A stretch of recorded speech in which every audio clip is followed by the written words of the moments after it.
All right, Doug, it is time for the trivia question at the beginning of the show. Doug, yes. Here is your trivia question. You're just starting out as hosts of the show, but of course, we've been friends for many, many years. So here's a question from our past. What game did you used to play with your wife, Beth, while standing in line for the movies? What game do we used to play while standing in line in the movies? Yes, it's a game that you made up. Am I still shorter than everyone? That is incorrect, Doug. I'm sorry. It is Jealous Italian Boyfriend. It was a game that you used to play. Yes. It was a different time. It was a different time. We could do different ethnicities. A different time. All right. Everybody check us out at Six Unseemly on all social media and unseemlyquestions.com.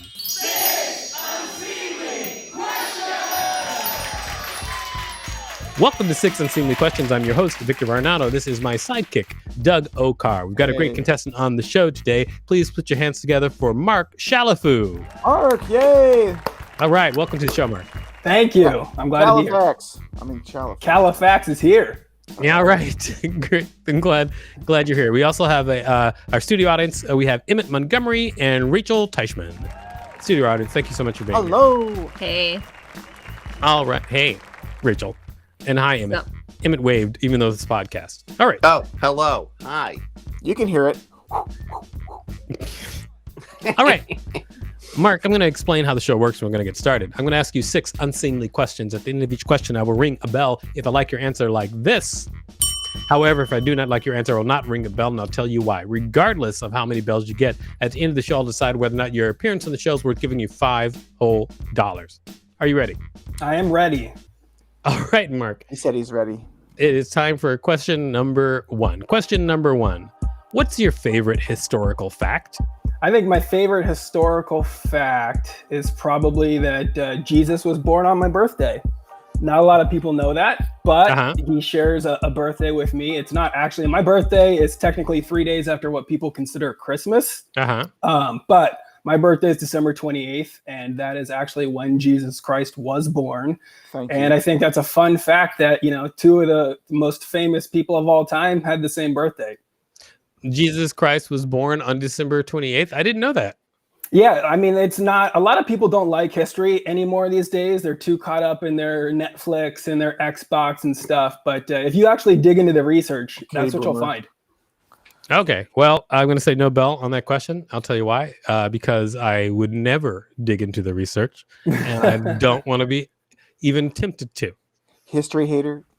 I'm not a history hater. I just, some things I can tell immediately that I don't want to know more about them. I mean, I got pretty liberal with some of that history, I suppose. But I think that if somebody looked it up, they would find out that maybe that's true. Maybe. So you just made all of that up? Well, I mean, I don't actually know when Jesus was born. I think that I'm just sort of secreting that and willing that into the universe. So, well, I'm so glad I wasn't tricked into giving you a bell with that false information. But what if that's something that we started and it becomes like a household fact after that, What if that's people's favorite historical fact that they trade at parties, that Jesus' birthday was 3 days later than we celebrate it? I'm on board with this. I'm on board with this. Rachel, whether or not you're on board doesn't change the thing that I asked him for a historical fact, and he told me a historical made-up story. Okay, well, but history, do we really know? Right, there's so much history that we just make up and teach our kids, and it's not real. Yeah, Fake news. It could have been like a neat volcano thing. You know what? You two are right. This is the time for a revolution. You're right. Yeah. Let's do it. I'm ready for revolution. I mean, history is written by the winners, and I think that we're all winners. So, Thank you. He just wants a special birthday. We don't know how bad his birthdays have been. Give it to him. Let him have a Jesus birthday.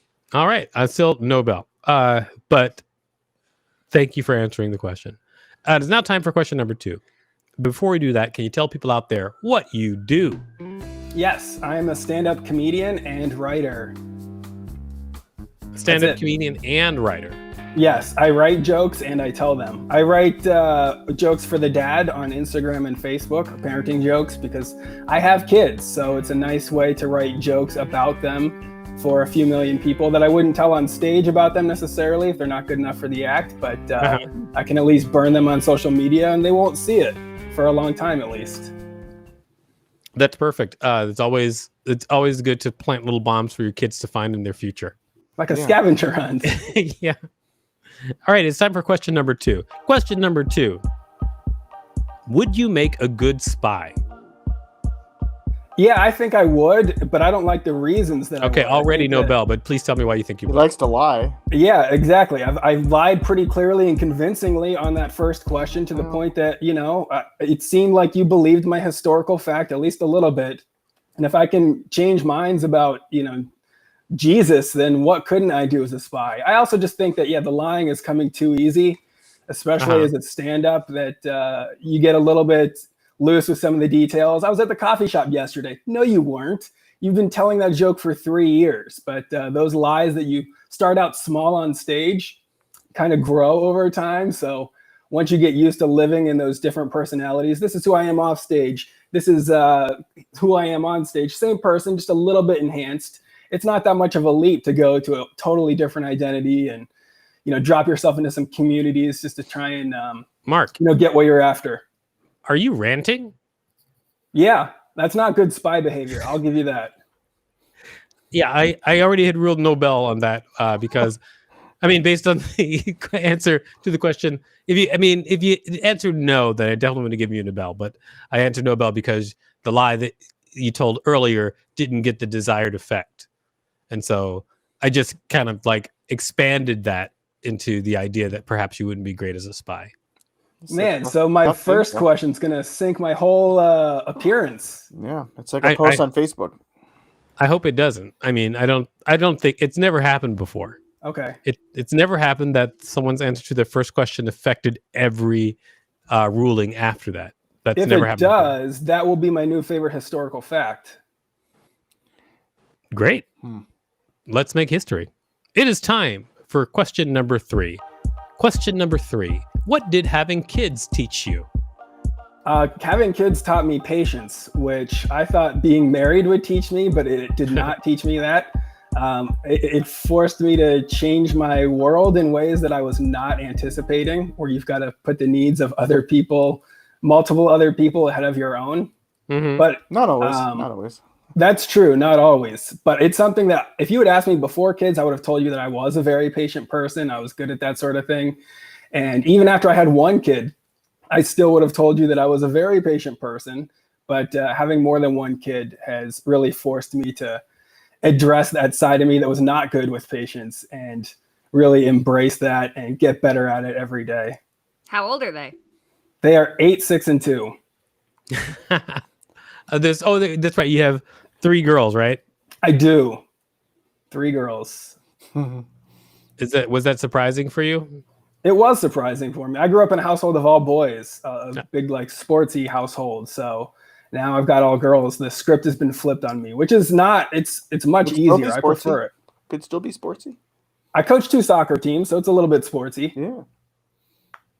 All right. Well, I'm gonna say Bell, and I'll tell you why. Because it felt really honest about the patience, and I liked it. All right, maybe honesty is the way forward for me then. Not necessarily. Is the kids just a bit? Are you really don't have kids? Is this just part of your? Oh, I would be such a good spy if I didn't have children. Just posted other people's kids on my Instagram. That guy real creepy, real quick. All right. It is now time for question number 4. Question number 4. Do Ouija boards scare you? No, they don't scare me at all because I feel like it's just another boring board game. There's just faster ways to get scared by ghosts these days than to sit through the laborious process of all right, we're going to sit here, move it around. Nobody's got time for that anymore. Our attention spans just don't operate the same way. Just manifest ghosts. Let's just do it. Yeah. Just show us. That leads me to a sub question. What's the faster way to get scared by ghosts nowadays? I think that if your internet went out in the middle of a game show, that would be a good way to kind of send a message as a ghost. Are you just trying to throw shade at Emmett? I mean, not necessarily just Emmett. It could be anybody that it's happened to that ghosts are trying to mess with. All right. You know, I'm going to say no, Bell. I'll tell you why. It's because when questioned on your theory, it kind of just falls apart. Like it started out great when you're like, there's other ways. But then when I asked you what those other ways are, you just had nothing. So that's true. That's fair. I'm going to say no, Bell. Okay. Now time for question number 5. Question number 5. Would you be happy living on a farm? With ghosts. Yes, with ghosts. That would be living on a farm. I think not necessarily with ghosts. You can answer either way, but not necessarily with ghosts. My bad. Okay. I don't know that the answer would change too much. I think that I could be happy on a farm under the right circumstances. What kind of farm? I don't think I think just one that is not too far away from important things like resources and stores and stuff like that. But it's still, I couldn't do it today. It would have to be under very extreme circumstances that I could live on a farm, like some sort of zombie apocalypse or some sort of horrific event that has forced me into nature. I like nature. I like to do the hiking with the kids and we'll, go to cabins and stuff, but I couldn't do a farm full time unless, it was my last resort. Unless it was ringed with zombies on the outside. It's an easily defensible farm. I thought you were on a farm. You were given real farm energy. I thought you were in some sort of, sad farm basement or shed of some sort. I'm in a sad Hilton, which is probably worse. I guess the sadness shed is something we carry with us. Yeah. Hilton's always experimenting. The sadness shed is always in your heart. The sadness shed of the Hilton. Paris. All right. I'm going to say no, Bell. I'll tell you why. Because I could live on a farm. Oh, I got the question wrong. You could? You really? You could live on a farm? I'm pretty sure you have in the past. I've with my grandparents. I lived on a farm. I wasn't like I visited a farm. I didn't live. Did you have to do chores on the farm? I did. I did have to do chores. Nothing crazy though, because we were city kids, so they were easy on us. They weren't like slaughter that lamb. They weren't doing that. They weren't trying to. We'd get eggs. Okay. We brought a lamb in just specifically for you to slaughter. Eggs from the lamb. Get the eggs from the lamb. All right. It is time for question number 6. Question number 6. Mark, here we go. I think you got to get a ding this time. Would you stop farting to save the earth? I would. Of course I would. I think that farting is something that I would stop even to save half of the earth if I got to choose which half. Well, I mean, here's the thing. But let's talk about like how uncomfortable you'd be for the rest of your life, though. The rest of your life, you'd be really uncomfortable. Yeah, that is a problem. I mean, I would have to find other ways to find some sort of relief and comfort. Some other ways to get like an easy laugh in a room too. I would expect though, well, do people know that I saved them? Does the world get to know what I've done? Because if I'm suffering no, it is a silent pledge that you've made. No, that changes everything then. Because if they're not building statues of me, then why would I do that? Of course not. To save the earth. Save the children. If I'm saving the earth, I just want a little bit of credit for saving the earth. Superman gets to have like a designed cape and a costume and stuff. People know who he is. Plus, the first time he lays on his stomach when he goes to bed, there's no chance. Yeah. What are you talking about? You're holding your farts, right? We didn't say hold him. He just said, I guess we haven't decided what the mechanism was that stopped him from farting. Oh, okay. Is a world without farts one worth saving? Can he still poop? All right. You know what? No, Bell. This is too many questions. Maybe it's like a cork. I feel like you guys are trying to back me into a corner somehow, okay? All I wanted is a statue and a little bit of thanks from this ungrateful world that I've saved by taking away my farts. I just want to know if he can still poop. Listen, we're not doing that, okay? This is not what's happening here. We're not talking about whether or not he can poop. All right? No. All right. Okay. So anyway, you have answered all 6 questions. Thank you very much for that, Mark. Now it's time to decide whether or not you get $5. But before we do that, can you tell people out there where to find you? Yes. The best place is probably just on my Instagram and Twitter at Mark Chalifoux. It's spelled exactly like it sounds. And you can also find my stuff at The Dad on Instagram and Facebook. All right. At The Dad on Instagram and Facebook. All right. Now it is time to decide whether you get $5. As always, we canvass the room. Let's start with you, Doug. What do you think? Should Mark get $5 for his appearance on the show? I'm not sure that you dinged any of his answers. I know I did. I definitely did. Okay. You just weren't, I guess, paying attention or forgot. Well, yeah, I think I just tuned out. I was like, oh, he's just not going to ding it anyway. He hates him. I totally did. Well, based on the low amount of dings, then they would be setting a bad precedent if we gave him $5. So I would have to say 0, and I feel bad. I'm sorry, Mark. All right. Well, Doug, I mean, I know you're new to the show, but I have told people who've asked that it doesn't matter how many bells you get. In fact, I say that in the rules at the beginning of the show, regardless of how many bells you get. I wasn't paying attention. Got it. Okay. All right. Emmett, what do you think? Should Mark get $5 for his appearance on the show? At first, I wanted to identify with Mark because we're both from families of boys, but then he, wants to sick the ghosts on me because of my internet connection. I was terrified by Ouija boards as a kid. And I believe that we have very different views on farts. But he's obviously a man in pain, and I think $5 could change his life. So I think he needs those $5. All right. Kind of a complicit sort of thing going on. Enabling. All right. Rachel, what do you think? Should Mark get $5 for his appearance on the show? So I'm having two thoughts pretty consistently. The first being the first being, can he still poop? Oh, well, that's a third sub thought. Okay. But the two primary thoughts are when he first came into the studio, I was like, oh wow, he has some major dad energy. And then I came to find out that he owns the dad. And so that's okay, we got that energy going. And then the second thing is that he has the correct opinion about Ouija boards. I tried using one time on Halloween. Nothing worked. Nothing moved. Nothing happened. All right. And so because Seems of a those, little more about you, but keep going. no, I have more to say about this. Okay. And so because he is correct in both his energy and his opinions, he should get paid $5. Okay. Well, Rachel says that you're correct in your opinions. And you should, it's weird. Like you want to be okay with her saying you get $5, but her reasoning behind it seems, kind of off. I mean, I've got good energy and good opinions. It sounds pretty airtight to me. All right.